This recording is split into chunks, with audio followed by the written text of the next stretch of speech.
कोल्हापूर जिल्ह्यातील 12 तालुक्यातील 72 प्राथमिक आरोग्य केंद्रांसह जिल्हा आरोग्य केंद्रापर्यंत सर्व ठिकाणी वाढत्या उन्हाच्या पार्श्वभूमीवर उद्भवणाऱ्या समस्या आणि संकटाचा सामना करण्यासाठी सर्व यंत्रणा सुसज्ज करण्यात आली आहे। तसेच राज्य शासनाच्या सूचनेनुसार प्रत्येक ठिकाणी उष्मांकाचा सामना करण्यासाठी प्रत्येकी एक बेड राखीव ठेवण्यात आला आहे। सर्व डॉक्टरांसह सर्वांना योग्य त्या सूचना देण्यात आल्या आहेत, अशी माहिती जिल्हा आरोग्य अधिकारी डॉक्टर अनिरुद्ध पिंपळे यांनी टीव्ही नेक्स्ट मराठीशी बोलताना दिली। नमस्कार, मी डॉक्टर अनिरुद्ध पिंपळे, जिल्हा आरोग्य अधिकारी, जिल्हा परिषद कोल्हापूर। सध्याच्या आता वातावरणामध्ये उष्णता वाढलेली आहे, उन्हाळा सुरू झालेला आहे। अशावेळी बरेचसे नागरिक हे कामानिमित्त इतर बाबतीमध्ये दैनंदिन प्रवास करत असतात किंवा कामाच्या ठिकाणी उन्हामध्ये काम करतात। अशा वेळेला उष्माघात होण्याची किंवा डिहायड्रेशन होऊन चक्कर, उलटी, मळमळ असे लक्षणं दिसून त्या व्यक्तीच्या जीविताला धोका होऊ शकतो। तर या कालावधीमध्ये नागरिकांनी काळजी घेणं अतिशय महत्त्वाचं आहे। कडक उन्हाच्या स्थितीमध्ये त्यांनी काम करू नये, सावलीमध्ये काम करावं।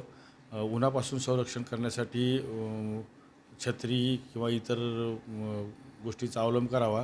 डिहायड्रेशन म्हणजे शरीरातलं पाणी कमी झालं असं वाटत असेल तर जलसंजीवनी किंवा ORSचा वापर करावा।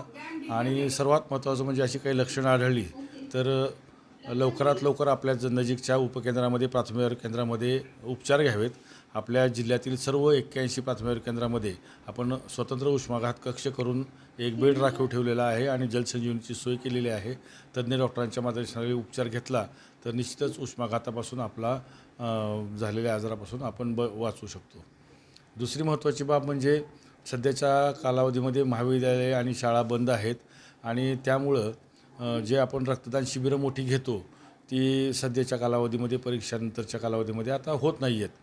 आणि एकदमच ऑगस्ट महिन्यामध्ये आपल्याकडे शिबिरांची संख्या वाढते, परंतु यामधल्या कालावधीमध्ये रक्ताचा तुटवडा भासण्याची शक्यता नाकारता येत नाही। तर माझी सर्वांना विनंती आहे, मंडळांना विनंती आहे, युवा मंडळांना विनंती आहे, ग्रामस्थांना विनंती आहे की आपण आपापल्या भागामध्ये रक्तदान शिबिरं आयोजित करावीत आणि होणारा रक्ताचा तुटवडा कमी करावा, जेणेकरून गरजू रुग्णांना याचा रक्तदान झालेल्या याचा लाभ होईल आणि त्यांचा जीव वाचेल।